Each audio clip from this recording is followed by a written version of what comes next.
Spoilers ahead. Watch out and take care. The movie begins with the scenes of a dancing girl at a club called Go-Go. She cries as she is tired of being a showpiece for the people. After the show, her boss comes to her and scolds her for crying on the stage. The dancer, Cherry Darling, tells her boss that she needs to make a real change in her life and quits her job. While walking home, several military trucks pass her very closely, causing her to throw herself into a bunch of trash cans. She also gets several splinters on her thigh for her trouble. Now, a young woman named Tammy pulls up to a rundown restaurant and approaches the owner, JT, asking for some water to cool down her car's overheated engine. Meanwhile, Cherry also arrives at the restaurant and heads to the lady's room to clean her leg wound. The next moment, Ray, a local mechanic, arrives in his truck. He asks JT why he is still open. He tells him that it's a special night and excitedly tells him that they are celebrating the restaurant's 25th anniversary. Cherry comes out and sits at a table in the corner.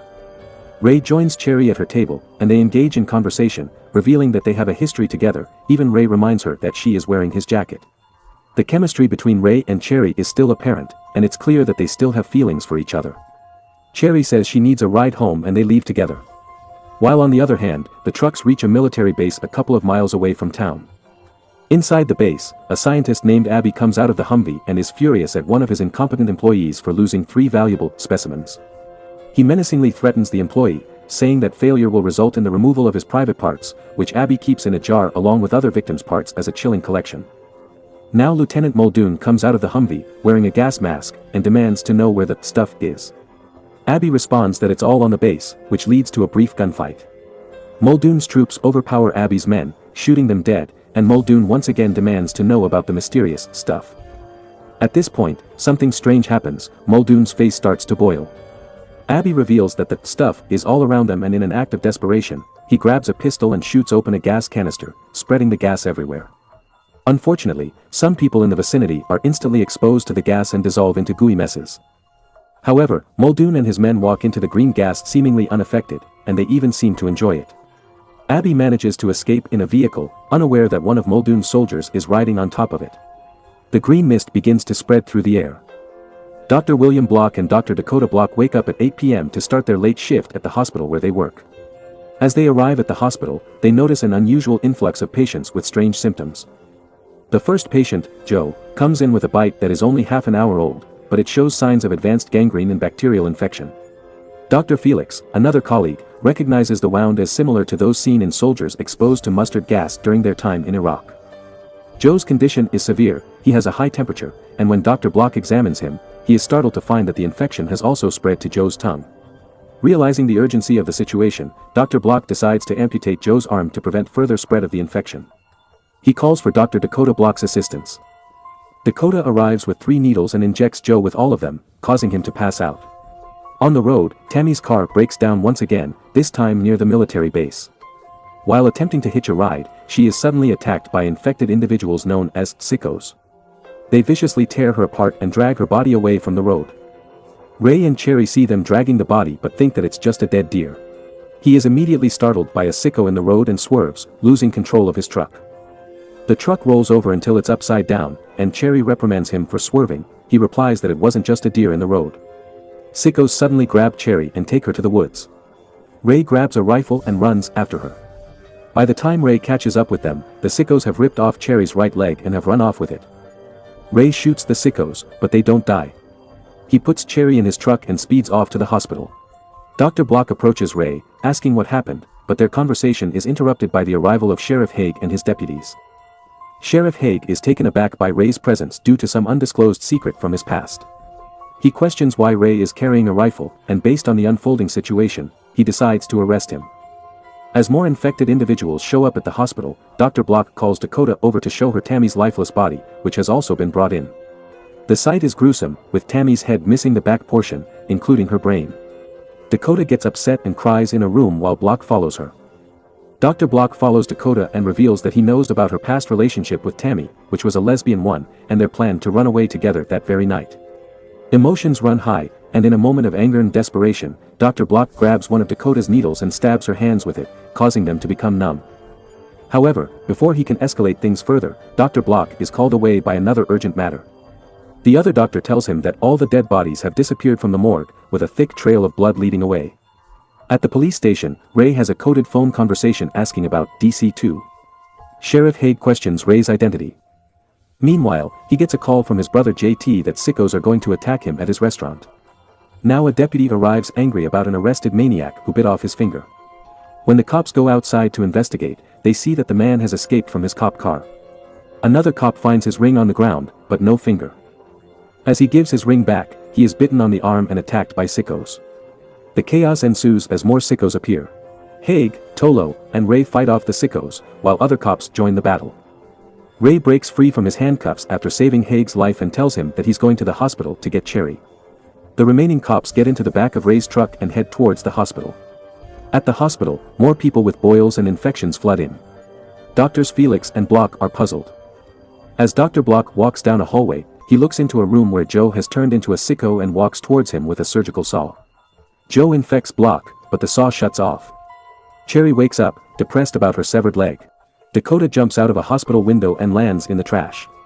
Despite her numb hands, she struggles to open the car and drives off, causing multiple crashes. Ray and the cops arrive, and he arms himself with butterfly knives to enter the hospital while the cops deal with the sickos outside. Ray enters the hospital and finds the infected corpses and injured chasing and attacking both doctors and patients, ripping them apart and eating them. He fights his way through the hospital, brutally dispatching the infected.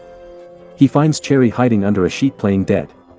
He tells her to come with him as the hospital is now on fire from the mayhem and helps her by improvising a makeshift leg. They escape the burning hospital in Ray's truck, aiming for JT's place for safety. Dakota drives to her father's house, giving her son a pistol for protection. She tells him to shoot anyone except her, even his dad. When she returns, she finds her son accidentally shot himself. Her grief is interrupted by Block showing up, having turned into a sicko. He holds her by the hair, but she rips herself away from him, grabs her dead son, knocks on the front door and her father lets her in. Ray, Cherry, and other survivors join Sheriff Haig at JT's restaurant. The sheriff makes them the deputies and heads up the hill to JT's place.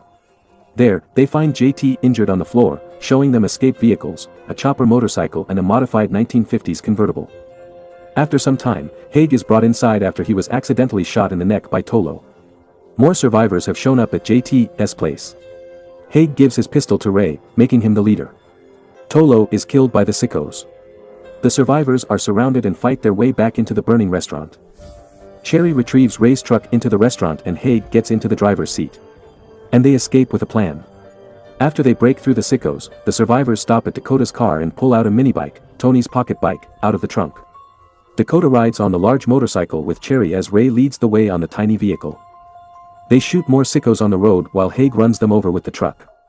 Near the military base, the survivors are surrounded by sickos on a bridge but are saved by Muldoon's soldiers coming up from behind. Muldoon recognizes Ray and captures him along with the others.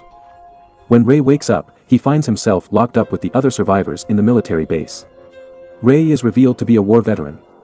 Abby admits to selling the virus, DC-2, to the soldiers, who are infected and use the gas to control their symptoms.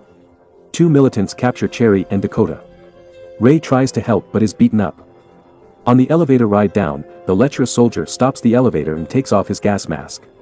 He threatens Cherry with his pistol while his face starts to boil. The other soldier warns him to put the mask back on, and his face returns to normal. Back in the cell, JT distracts the guards with talk about his barbecue sauce recipe. El Ray, JT, and the sax-playing prisoner overpower the guards, but JT gets shot in the process. El Ray and Abby manage to escape and confront Lieutenant Muldoon, who reveals the truth about the virus and their mission. Muldoon and his soldiers were in Afghanistan and accidentally killed Osama bin Laden. However, since this wasn't in America's interest, they were gassed with DC-2, a chemical weapon meant to wipe out entire cities. Muldoon believed that gassing a whole town and extracting a cure from the survivors was the best way to find a cure. As he talks without wearing his gas mask, he swells and blisters and El Ray eventually shoots and kills him. Meanwhile, the soldiers force Cherry to dance on her wooden leg and remove their gas masks. While dancing, Cherry seizes the opportunity and strikes him in the head with her wooden leg, turning it into a sharp weapon. Abby and El Ray arrive just in time and take down the soldier and his partner. They regroup with the others, but Sheriff Haig and JT are severely wounded and left behind, holding onto a bomb for control. El Ray attaches a custom-made M4A1 carbine assault rifle grenade launcher to Cherry's stump. She uses it to blast open the door to the command center, taking out the rapist, whose condition has worsened. She then uses the rifle to neutralize all the men in the command center. The fatally wounded JT and Sheriff Haig volunteer to stay behind and blow up the stash of DC-2 canisters with a remote-controlled detonate that Ray gives to JT. After that, the survivors get out of the building and engage in a gunfight with the soldiers outside, who are starting to transform into sickos. Amidst the chaos, Abby is killed, and Dakota is attacked by Dr. Block, now a zombie. Suddenly, her father, Earl McGraw, appears and eliminates him. During the final battle, Cherry uses her grenade launcher to launch herself into the air, taking out several sickos. She lands, spinning around and blasting away more enemies. The survivors make it behind the walls and continue fighting the sickos. Cherry narrowly avoids a rocket shot at her and retaliates, taking down the shooter. Ray and the soldier unload into each other, and Cherry runs to the dying Ray. Everyone boards the helicopter, and the Go-Go Club owner Skip takes control, slicing through a group of sickos with the rotary blades. Ray tells Cherry to go to the ocean, turn her back to the sea, and fight. Cherry pleads with him, reminding him of their promise of 2 against the world.